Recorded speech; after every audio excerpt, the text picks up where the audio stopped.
Hello students, आज exercise 7.1 का सम number 4 solve करेंगे।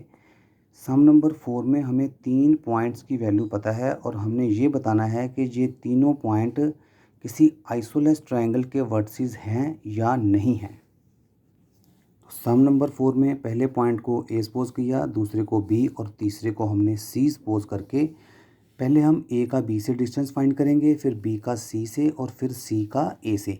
ऐसे डिस्टेंस फाइंड करने के बाद हम देखेंगे अगर कोई दो डिस्टेंस की वैल्यू आपस में इक्वल आ गई तो हम बोलेंगे कि ये तीन जो पॉइंट्स हैं ये एक आइसोलेस ट्रायंगल के वर्टिसेस हैं, क्योंकि आइसोलेस ट्रायंगल की दो साइड्स इक्वल होती हैं। तो पहले हम ये जो साइड्स है जो ए बी बी सी और सी ए इनकी वैल्यू फाइंड करेंगे with the help of a distance formula.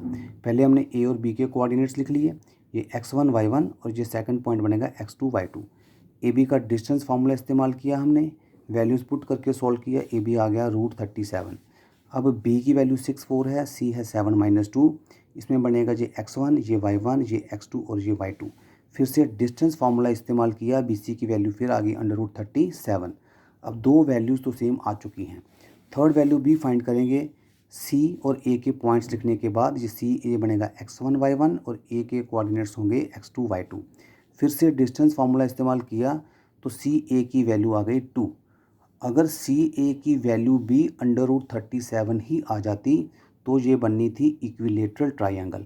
अब क्योंकि दो साइड्स की वैल्यू ही इक्वल है तो ये जो तीनों पॉइंट्स जो गिवन पॉइंट्स हैं ये एक आइसोलेस ट्रायंगल के वर्टिसेस हैं। मतलब इन तीनों पॉइंट्स को मिलाने से जो ट्रायंगल बनेगी वो ट्रायंगल एक आइसोलेस ट्रायंगल होगी। आगे सम नंबर 5 में एक डायग्राम गिवन है जिसमें चार फ्रेंड्स जो कि पॉइंट ए बी सी और डी पोजीशंस पर बैठे हुए हैं। तो दो लड़कियां हैं क्लास में, एक का नाम है चंपा और दूसरी का नाम है चमेली। तो चंपा ने जब इन चार विद्यार्थियों की पोजीशन देखी तो उसने चमेली से कहा कि मुझे ऐसे लग रहा है कि जैसे ये एक स्क्वायर की फॉर्म में बैठे हैं। अगर हम इन चारों पॉइंट्स को मिलाएंगे तो एक स्क्वायर बन जाएगा। तो चमेली ने कहा कि मैं तुम्हारे उत्तर से सहमत नहीं हूँ। तो अब हमें ये बताना है कि चंपा और चमेली में से किसकी स्टेटमेंट सही है। मतलब ए बी सी डी एक स्क्वायर होगा या नहीं होगा। तो इस सम में जो हमारे चार वर्टिसेस हैं, जो चार पॉइंट्स हैं, उनकी वैल्यू भी हमने एक्स एक्सिस और वाई एक्सिस की हेल्प से फाइंड करनी है। तो ए की पोजीशन हम देखेंगे, यहाँ पर x3 है और y है 4। तो ए के कोऑर्डिनेट्स आएंगे 3 4।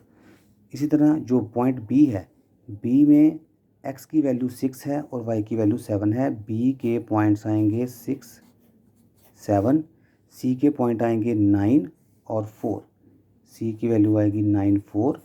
इसी तरह पॉइंट डी की वैल्यू, ये नीचे x की वैल्यू 6 है और y आएगा 1। डी में पॉइंट्स बनेंगे 6 और 1। अब हम ए का बी से डिस्टेंस फाइंड करेंगे, बी का सी से, सी का डी से और डी का ए से। चारों डिस्टेंस फाइंड करने के बाद हम देखेंगे कि इनकी वैल्यू आपस में इक्वल है या नहीं है। सम नंबर 5 में ये चारों पॉइंट्स के हमने जो कोऑर्डिनेट्स हैं वो हमने फिगर से ड्रॉ कर लिए। फिगर से देखकर ये कोऑर्डिनेट्स लिखने के बाद अब हम ए और बी के ऊपर पहले डिस्टेंस फार्मूला इस्तेमाल करेंगे। ये बनेगा x1 y1, ये बनेगी x2 y2। x2 - x1 whole square plus y2 - y1 whole square. Solve किया तो ए बी आ गया √18। इसी तरह से बी और सी के कोऑर्डिनेट्स लिखने के बाद डिस्टेंस फार्मूला लगाएंगे तो बी सी की वैल्यू फाइंड की, वो भी आ गई √18। सी और डी के कोऑर्डिनेट्स लिखे हमने, फिर हमने सी डी पर डिस्टेंस फार्मूला इस्तेमाल किया तो सी डी की वैल्यू भी आ गई √18। लास्ट डी और ए के कोऑर्डिनेट्स लिखने के बाद इनके ऊपर भी जब हमने डिस्टेंस फार्मूले को अप्लाई किया तो डी ए की वैल्यू भी √18 ही आई। तो इस तरह से चारों साइड्स की वैल्यू सेम है। तो हम जानते हैं कि जो स्क्वायर होता है, स्क्वायर की चारों साइड्स की वैल्यू सेम होती है, इसलिए हम इसको रोम्बस या स्क्वायर बोल सकते हैं, क्योंकि रोम्बस की चार साइड्स की वैल्यू भी इक्वल होती है। स्क्वायर की 4 साइड्स भी इक्वल होती हैं, रोम्बस की 4 साइड्स भी इक्वल होती हैं। अब इससे ये क्लैरिटी नहीं हो रही कि ये एक रोम्बस बनेगी या एक स्क्वायर बनेगा। तो अब हम इसके डायगोनल्स की वैल्यू फाइंड करेंगे। अगर डायगोनल्स की वैल्यू भी आपस में इक्वल आई तो ABCD एक स्क्वायर है। अगर डायगोनल्स की वैल्यू डिफरेंट आ गई, AC डायगोनल की वैल्यू कुछ और आई और BD की कुछ और आ गई, तो हम बोलेंगे कि ABCD एक रोम्बस है, ये स्क्वायर नहीं है। अब हमने A और C के कोऑर्डिनेट्स लिखने के बाद AC के ऊपर फिर से डिस्टेंस फार्मूला लगा के सॉल्व किया तो AC आ गया हमारे पास 6। इसी तरह से डायगोनल BD के कोऑर्डिनेट्स लिख के फिर से डिस्टेंस फार्मूला इस्तेमाल किया, BD भी आ गया 6। अब क्योंकि इसकी जो चारों साइड्स हैं वो आपस में इक्वल हैं और इसके बोथ डायगोनल्स भी आपस में इक्वल हैं, तो इसलिए ABCD फॉर्म ए स्क्वायर। ABCD एक स्क्वायर है, तो जो चंपा की स्टेटमेंट है वो करेक्ट है और जो चमेली है उसकी जो स्टेटमेंट है वो इनकरेक्ट होगी। आगे एक्सरसाइज 7.1 का सम नंबर 6 में 3 पार्ट्स गिवन हैं और तीनों पार्ट्स में 4 पॉइंट्स की वैल्यूज़ पता है हमें। हमने ये बताना है कि इन पॉइंट्स को मिलाने से जो क्वाड्रिलेटरल बनेगी वो क्वाड्रिलेटरल किस नेचर की होगी, किस तरह की होगी, मतलब उसका नाम क्या होगा। वो एक स्क्वायर है, रेक्टेंगल है, पैरेललोग्राम है, रोम्बस है या वो कोई और किस्म की क्वाड्रिलेटरल है। 6 सम का जो फर्स्ट पार्ट है उसके जो 4 पॉइंट्स हमें गिवन हैं उनको हमने A, B, C और D सपोज किया। अब क्वाड्रिलेटरल की क्योंकि 4 साइड्स होती हैं तो चारों साइड्स की वैल्यू फाइंड करेंगे। पहले हमने A और B की वैल्यू फाइंड करनी है। A और B का डिस्टेंस फाइंड किया डिस्टेंस फार्मूला इस्तेमाल करके, तो AB की वैल्यू आ गई √8। अब B और C के कोऑर्डिनेट्स लिख लिए, उसके बाद BC की वैल्यू फाइंड कर ली हमने डिस्टेंस फार्मूला की हेल्प से, वो भी आ गई √8। अब CD को हमने डिस्टेंस फार्मूला अप्लाई करके फाइंड किया तो CD की वैल्यू भी √8 ही आई। तो लास्ट हमारा जो पॉइंट बचे D और A। अब हम D और A का डिस्टेंस फाइंड करेंगे। डिस्टेंस फार्मूला अप्लाई किया तो उसकी वैल्यू भी डिस्टेंस फार्मूला की हेल्प से √8 ही निकली। अब चारों साइड्स की वैल्यू इक्वल है। जैसे हमने पिछले सम में देखा था, अगर चारों साइड्स इक्वल हों तो वो स्क्वायर होगा या एक रोम्बस होगी।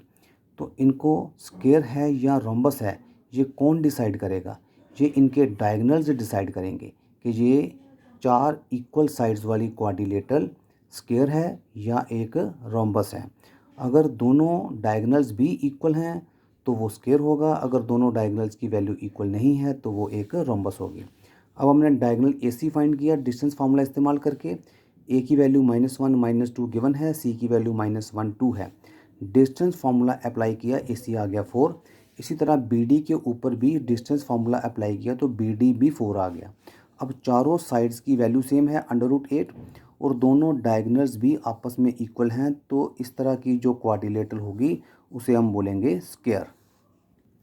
सम नंबर 6 का सेकंड पार्ट, इसमें भी जो 4 पॉइंट्स गिवन हैं उनको ABCD सपोज करने के बाद पहले A और B के कोऑर्डिनेट्स लिखे, उनका डिस्टेंस फाइंड किया, आ गया √52। BC का डिस्टेंस फार्मूला अप्लाई किया, उसकी वैल्यू आ गई √13। इसी तरह CD के ऊपर फिर हमने डिस्टेंस फार्मूला अप्लाई किया तो √50 इसकी वैल्यू आई। DA के ऊपर भी डिस्टेंस फार्मूला अप्लाई किया तो DA की वैल्यू आ गई √85। अब ये किसी भी क्वाड्रिलेटरल की प्रॉपर्टी को सेटिस्फाई नहीं कर रहा, तो ये सिर्फ एक क्वाड्रिलेटरल होगी। हम इस क्वाड्रिलेटरल को किसी पर्टिकुलर नाम के साथ नहीं बुला सकते, तो ABCD इज़ ए क्वाड्रिलेटरल। आगे 6 सम का थर्ड पार्ट है। चारों वर्टिसेस को फिर हमने ABCD सपोज किया। AB के ऊपर डिस्टेंस फार्मूला अप्लाई किया, √10 आ गया। फिर हमने BC के ऊपर डिस्टेंस फार्मूला अप्लाई किया तो BC आ गया √18। CD के ऊपर फिर से डिस्टेंस फार्मूला अप्लाई करके हमने √10 वैल्यू फाइंड की। DA के ऊपर फिर डिस्टेंस फार्मूला अप्लाई किया तो DA की वैल्यू आ गई √18। अब इसमें हमने देखा कि इसके ऑपोजिट साइड्स इक्वल हैं। जो AB है √10 है और CD भी √10 है। AB is equal to CD और BC DA के इक्वल है। ऑपोजिट साइड्स इक्वल हैं, तो जब ऑपोजिट साइड्स इक्वल हों तो ऐसी क्वाड्रिलेटरल को हम बोलते हैं, या तो हम बोलेंगे उसे रेक्टेंगल या बोलेंगे पैरेललोग्राम। अब ये रेक्टेंगल है या पैरेललोग्राम है, ये कौन इसको डिसाइड करेगा? इसको डिसाइड करेंगे इनके डायगोनल्स। अगर दोनों डायगोनल्स की वैल्यू इक्वल आ गई तो ये होगी एक रेक्टेंगल, क्योंकि रेक्टेंगल की ऑपोजिट साइड्स इक्वल होती हैं। अगर दोनों डायगोनल्स की वैल्यू इक्वल नहीं आई तो ये बनेगी एक पैरेललोग्राम। पैरेललोग्राम की ऑपोजिट साइड्स तो इक्वल होती हैं मगर उसके डायगोनल्स इक्वल नहीं होते। तो अब हमने सबसे पहले डायगोनल AC इसके ऊपर डिस्टेंस फार्मूला अप्लाई किया A और C की वैल्यू लिखने के बाद। तो AC की वैल्यू आ गई 2, BD डायगोनल की वैल्यू डिस्टेंस फार्मूला की हेल्प से फाइंड की, वो आ गई √52। डायगोनल AC की वैल्यू है 2, डायगोनल BD की वैल्यू है √52।